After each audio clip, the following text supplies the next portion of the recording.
Assalamualaikum warahmatullahi wabarakatuh. Alhamdulillahi rabbil alamin. Wassalatu wassalamu ala ashrafil anbiya'i wal mursalin. Sayyidina wa maulana Muhammadin wa ala alihi wa ashabihi wa man tabi'ahum ila yaumiddin. Amma ba'd.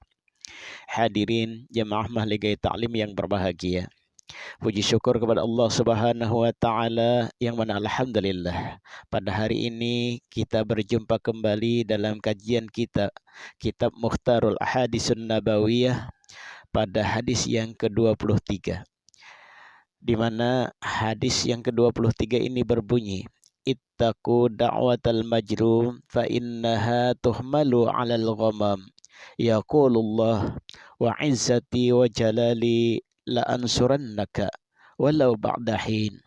Rawahu At-Tabrani an Huzaimah bin Sabit.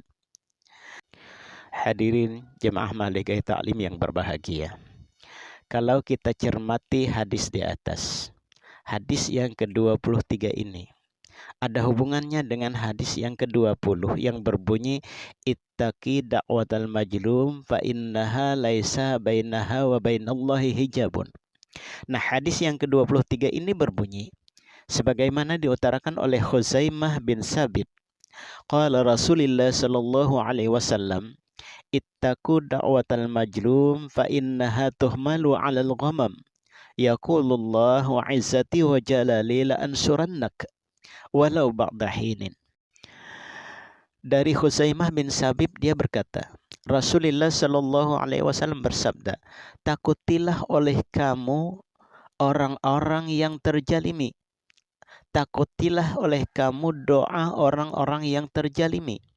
Karena sesungguhnya doa itu akan diangkat oleh Allah di atas awan. Sehingga Allah Subhanahu wa ta'ala berfirman, demi kemuliaan dan keagunganku, sungguh aku menolongmu meskipun setelah beberapa waktu. Hadirin jamaah mahligai ta'lim yang berbahagia. Adapun syarah hadis yang ulun ambil di dalam kitab Da'watal Mazlum, ittaqu da'watal mazlum ay ijtanibu da'wata man tuzallimuna. Takutilah oleh kamu akan segala doa-doa orang yang pernah engkau zalimi. Wazalika mustalzimu litajannubi jami'i anwari zulmi ala ablagi wajhin wa aujazi isyaratin wa afsahi ibaratin.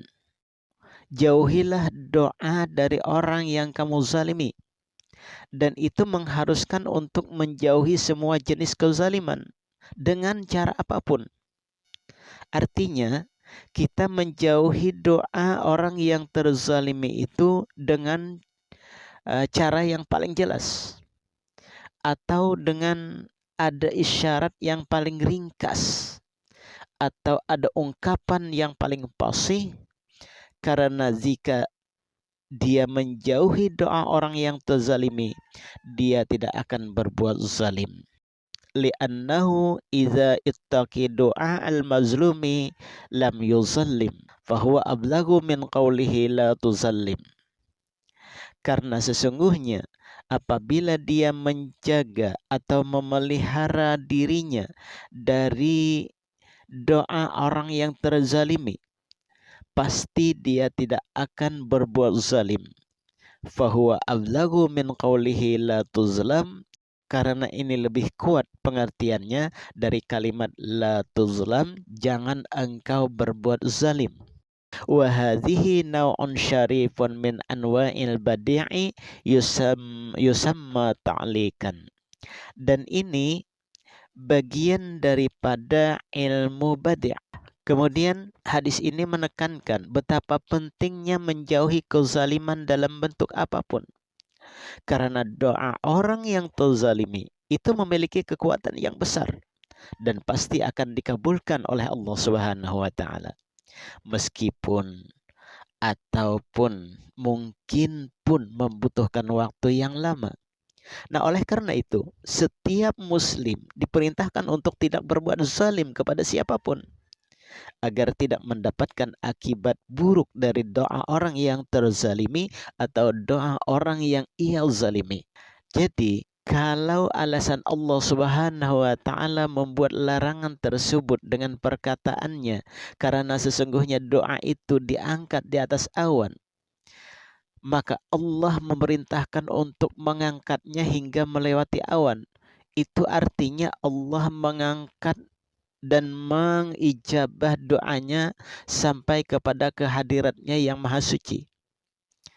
Karena awan adalah sesuatu yang putih di atas langit ketujuh. Jika jatuh, maka ketujuh langit tidak akan mampu menahannya. Bahkan bisa terbelah. Sebagaimana firman Allah Subhanahu wa taala, "Wa yauma tashaqqaqus sama'u bil ghamam." Nah, wa ala hadhihi farram'u wal ghamamah hakikatun. Maka kalimat ar-rafa' dan ghamam ini sebuah hakikat. Wala mani'a min tajasimil ma'ani kama marra. Dan tidak ada orang yang melarang untuk menerjemahkan makna tersebut seperti apapun. Lakinil ladzi sara ilaihi al-qadid alhamlu 'alal majaz. Tetapi ini mengandung majas. Majas, tahu majas? Artinya kata-kata pinjaman. Sebagaimana kita membuat syair, membuat puisi, membuat pantun. Nah, itu juga kata-kata majas. Nah, kata-kata seperti ini ista'nifu lihadhil jumlah li fuhamati sya'ni du'ail mazlum wa ikhtisasihi bimazidi qabulih. Berdasarkan pendapat yang dipilih oleh Qadhi, mengartikan secara majas, di mana ia berkata kalimat ini diawali untuk memuliakan doa orang yang teraniaya dan kekhususannya dengan penerimaan yang lebih baik di sisi Allah. Yaqulullahu izzati wa jalali la ansurannak. Ada terselip kata-kata yaqulullah wa izzati wa jalali la ansurannaka.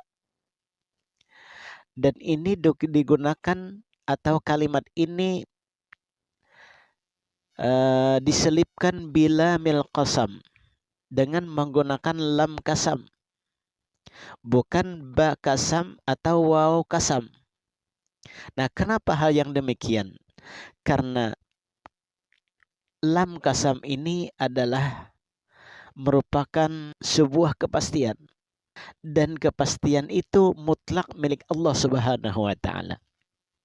Kemudian hadis ini juga diselipkan nunut taukid as-sakilah. Nun taukid sakilah, di mana nunnya bertasdid. La ansuran, asal katanya nasara, tetapi diselipkan nun taukid sakilah, la ansuranna. Nah, ini namanya taukid sakilah. Taukid sakilah ini adalah penguat dari segala yang kuat. Artinya kuat benar jika bahasa kampung kita, atau bahasa Banjarnya kuat benar. Nah, wa fathul kafi, dan diakhiri dengan baris patah pada huruf kapnya. La ansurannaka. Wa fathul kafi huwa ma iktasara alaihi jam'un.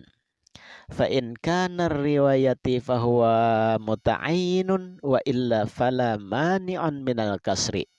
Ay la astakhlisanna li sahibika wa tajassal ma'ani wa ja'alaha bihaisu taf'alu la mani'a minhu. Hadirin jemaah Mahligai Ta'lim yang berbahagia. Adapun kalimat walau ba'da hinin, ay amadda tawilun, masanya itu panjang. Bal dalla bihi subhanahu wa ta'ala annahu yumahhiluz zalimu wala yumahhiluhu. Pengertian walau ba'da hinin bisa diartikan sebagai masa yang panjang. Ini menunjukkan bahwa Allah Subhanahu wa taala menunggu atau memperhatikan sampai kapan orang yang terzalimi itu akan berdoa. Bukan ditentukan oleh orang yang berdoa, tetapi Allah yang menunggu kapan dia berdoa, sehingga doa itu walau kapanpun ia berdoa, maka Allah akan mengabulkan doa orang tersebut. Umpama ketika orang terzalimi pada hari Sabtu, pada hari Sabtu di awal Ramadan. Kita ini kan masuk awal Ramadan. Nah, pada awal Ramadan ada orang yang lupa bahwa dia sedang berpuasa sehingga dia berbuat zalim kepada seseorang. Nah, orang yang terzalimi ini tidak membalas. Tidak membalas kezalimannya. Kenapa? Karena dia sadar bahwa dia sedang berpuasa. Dan dia pun tidak akan mendoakan sesuatu yang pernah orang lakukan kepada dirinya. Karena dia sadar bahwa hari ini dia puasa. Nah, ketika setelah berlalu 1 bulan, setelah bulan Ramadan berakhir, dia masih teringat, sakitnya aku, hatiku nih sakit benar, kayak dikarukut bedawang. Hatiku nih sakit benar kayak dikarukut bedawang. Ya Allah, bulikakan, rasakan juga kayak apa inya, supaya inya merasakan bahwa dihina itu sakit, dibuli itu sakit, disambati itu kada nyaman. Nah, ketika sudah berakhir bulan Ramadan, Allah akan mengabulkan doa orang yang terzalimi ini walau ba'da hinin. Ini namanya Allah menanti doa orang yang terzalimi, tidak menunggu kapan orang yang terzalimi itu berdoa. Nah, hadirin jamaah mahligai taklim yang berbahagia, kalau kita cermati hadis ini, maka peringatan keras dari sebuah kezaliman, dan bahwa tempat-tempatnya selalu berbahaya dan musibahnya pun besar. Sehingga kalau orang yang terzalimi itu berdoa, maka doa itu akan dikabulkan oleh Allah Subhanahu wa taala. Sebagai akhir dari penjelasan hadis ini, kita tekankan bahwa hadis ini sangat penting bagi kita untuk menjauhi kezaliman dalam bentuk apapun. Karena doa orang yang terzalimi memiliki kekuatan yang besar dan pasti akan dikabulkan oleh Allah Subhanahu wa taala. Mungkin Allah mengabulkan saat kita menzalimi orang itu, mungkin Allah mengabulkan doa setelah beberapa saat kita menzalimi orang itu dan orang yang terzalimi itu berdoa untuk kita, maka Allah Subhanahu wa taala langsung mengijabah doa orang yang terzalimi.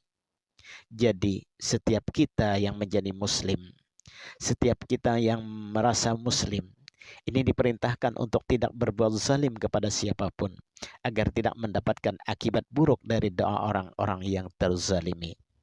Hadirin jemaah mahligai taklim yang berbahagia, demikian apa yang dapat ulun sampaikan. Wabillahi taufiq wal hidayah. Assalamualaikum warahmatullahi wabarakatuh.